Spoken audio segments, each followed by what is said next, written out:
के साथियों, नमस्कार। पेरिस जैसे खूबसूरत शहर में इस गर्मजोशी भरे स्वागत के लिए मैं राष्ट्रपति मैक्रों का आभार प्रकट करता हूं। फ्रांस के लोगों को राष्ट्रीय दिवस के लिए बहुत बहुत शुभकामनाएं भी देता हूं। यह दिवस विश्व में लिबर्टी, इक्वालिटी और फ्रेटर्निटी जैसे मूल्यों का प्रतीक माना जाता है। ये मूल्य हमारे दो लोकतांत्रिक देशों के संबंधों का भी एक महत्वपूर्ण आधार है। आज मुझे इस उत्सव में मुख्य अतिथि के रूप में शामिल होने का गौरव मिला। मुझे खुशी है कि इस अवसर की शोभा और गरिमा बढ़ाने के लिए भारत की तीनों सेनाओं की टुकड़ियों ने भाग लिया। भारतीय राफेल एयरक्राफ्ट का फ्लाई पास्ट भी हम सब ने देखा।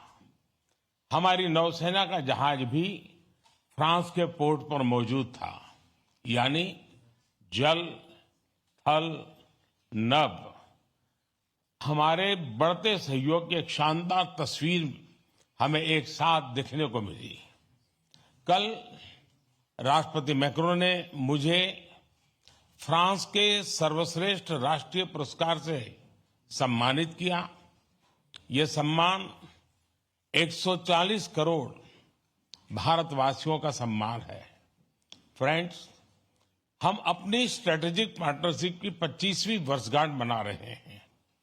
बीते 25 वर्षों के मजबूत आधार पर हम आने वाले 25 वर्षों के लिए रोड मैप तैयार कर रहे हैं। इसमें बोल्ड और महत्वाकांक्षी लक्ष्य निर्धारित किए जा रहे हैं। भारत के लोगों ने भी इस कालखंड में एक विकसित देश बनाने का संकल्प लिया है। इस यात्रा में हम फ्रांस को एक नेचुरल पार्टनर के रूप में देखते हैं। 2 दिनों में हमें आपसी सहयोग के सभी क्षेत्रों पर विस्तार से बात करने का अवसर मिल रहा है। आर्थिक संबंधों को और सुदृढ़ करना हमारी साझा प्राथमिकता है।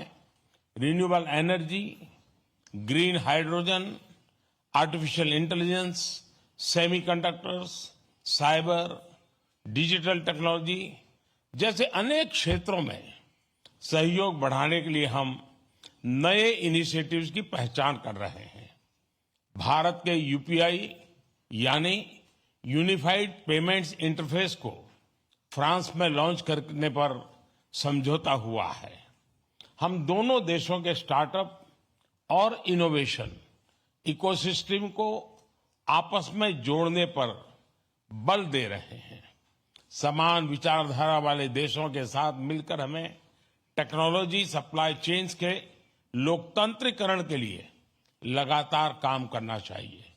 क्लाइमेट चेंज और पर्यावरण सुरक्षा हमारी साझा और मुख्य प्राथमिकता रही है। इस दिशा में हमने पहले ही इंटरनेशनल सोलर अलायंस स्थापित किया था, जो अब एक मूवमेंट बन गया है। अब हम ब्लू इकोनॉमी और ओशन गवर्नेंस के रोड मैप पर तेजी से काम करना चाहते हैं। सिंगल यूज प्लास्टिक के खिलाफ हम एक साझा पहल पर आगे बढ़ेंगे। इंडियन ऑयल और फ्रांस की टोटल कंपनी में एलएनजी के निर्यात के लिए जो लॉन्ग टर्म एग्रीमेंट हुआ है, मैं उसका स्वागत है। इससे हमारे क्लीन एनर्जी ट्रांजिशन के लक्ष्यों को बल मिलेगा। अब से कुछ देर बाद हम भारत फ्रांस सीईओज फोरम में भी हिस्सा लेने वाले हैं। दोनों देशों के बिजनेस प्रतिनिधियों के साथ आर्थिक सहयोग मजबूत करने पर विस्तार से चर्चा होगी। फ्रेंड्स, रक्षा सहयोग हमारे संबंधों का एक मूलभूत स्तंभ रहा है। यह दोनों देशों के बीच गहरे आपसी विश्वास का प्रतीक है। मेक इन इंडिया और आत्मनिर्भर भारत इसमें फ्रांस एक अहम पार्टनर है। आज हम रक्षा के क्षेत्र में भारत में नई टेक्नोलॉजी के को प्रोडक्शन और को डेवलपमेंट पर बात करेंगे। सबमरीन हो या फिर नौसेना के जहाज, हम चाहते हैं कि मिलकर केवल अपनी ही नहीं, तीसरे मित्र देशों की जरूरतों को भी पूरा करने के लिए हम काम करें। हमारी डिफेंस स्पेस एजेंसीज के बीच सहयोग बढ़ाने की संभावनाएं हैं। फ्रांस की कंपनियों द्वारा MRO facilities, spare parts, helicopter के लिए इंजन का प्रोडक्शन भी भारत में किए जाने पर हम आगे बढ़ रहे हैं। हम इसमें हमारे सहयोग को और सशक्त करने पर बल देंगे। सिविल न्यूक्लियर क्षेत्र में सहयोग को आगे बढ़ाते हुए हम small and advance modular reactors में सहयोग की संभावना पर चर्चा करेंगे। आज भारत में चंद्रयान के सफल लॉन्च पर पूरा भारत उत्साहित है। यह हमारे वैज्ञानिकों की बहुत बड़ी उपलब्धि है। अंतरिक्ष के क्षेत्र में भारत और फ्रांस का पुराना और गहरा सहयोग है। हमारी स्पेस एजेंसीज के बीच नए समझौते हुए हैं। इसमें सैटेलाइट लॉन्च सर्विसेज, समुद्र और धरती के तापमान और वातावरण को मॉनिटर करने के लिए तृष्णा सैटेलाइट बनाने का काम शामिल है। Space based maritime domain awareness जैसे क्षेत्रों में भी हम अपना सहयोग बढ़ा सकते हैं। फ्रेंड्स, भारत और फ्रांस के बीच लंबे समय से गहरे पीपल टू पीपल कांटेक्ट रहे हैं। हमारी आज की चर्चाओं से ये संबंध और मजबूत होंगे। हम फ्रांस के दक्षिण में मार्शे शहर में नया भारतीय कॉन्सुलेट खोलेंगे। फ्रांस में पढ़े हुए भारतीय मूल के लोगों के लिए लॉन्ग टर्म वीजा देने के निर्णय का हम स्वागत करते हैं। हम फ्रांस के विश्वविद्यालयों को भारत में अपने कैंपस स्थापित करने के लिए आमंत्रित करते हैं। दिल्ली में बनाए जाने वाले नए राष्ट्रीय म्यूजियम में फ्रांस एक पार्टनर के रूप में जुड़ रहा है। अगले वर्ष पेरिस में होने वाले ओलंपिक्स के लिए सभी भारतीय एथलीट्स बहुत ही उत्सुक है।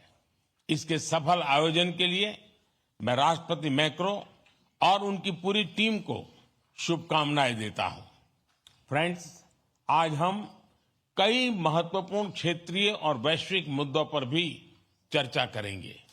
इंडो पैसिफिक के रेसिडेंट पावर्स के रूप में इस क्षेत्र में शांति और स्थिरता के लिए भारत और फ्रांस की विशेष जिम्मेदारी है। हमारे सहयोग को एक रचनात्मक स्वरूप देने के लिए हम इंडो पैसिफिक कोऑपरेशन रोडमैप पर काम कर रहे हैं। Indo Pacific triangular development cooperation fund के प्रस्ताव पर भी दोनों पक्ष में चर्चा में है। इससे पूरे क्षेत्र में स्टार्टअप्स और इनोवेशन को बढ़ावा देने के नए अवसर खुलेंगे। भारत के इंडो पैसिफिक ओशन इनिशिएटिव्स में फ्रांस द्वारा मैरीटाइम रिसोर्स पिलर को लीड करने के निर्णय का हम स्वागत करते हैं। फ्रेंड्स, कोविड महामारी और यूक्रेन संघर्ष के प्रभाव पूरे विश्व पर पड़े हैं। ग्लोबल साउथ के देशों पर इनका विशेष रूप से नकारात्मक प्रभाव पड़ा है। यह चिंता का विषय है। इन समस्याओं के समाधान के लिए सभी देशों का एकजुट होकर प्रयास करना आवश्यक है। हमारा मानना है कि सभी विवादों का समाधान डायलॉग और डिप्लोमेसी के माध्यम से होना चाहिए। भारत स्थायी शांति की बहाली में योगदान देने के लिए तैयार है। आतंकवाद के विरुद्ध लड़ाई में भारत और फ्रांस हमेशा साथ रहे हैं। हम मानते हैं कि क्रॉस बॉर्डर टेररिज्म को समाप्त करने के लिए ठोस कार्रवाई की आवश्यकता है। इस दिशा में सहयोग बढ़ाने पर दोनों देश सहमत हैं। राष्ट्रपति मैक्रो इस वर्ष G20 समिट के दौरान आपका भारत में स्वागत करने के लिए मैं और सभी भारतवासी बहुत ही उत्सुक हैं।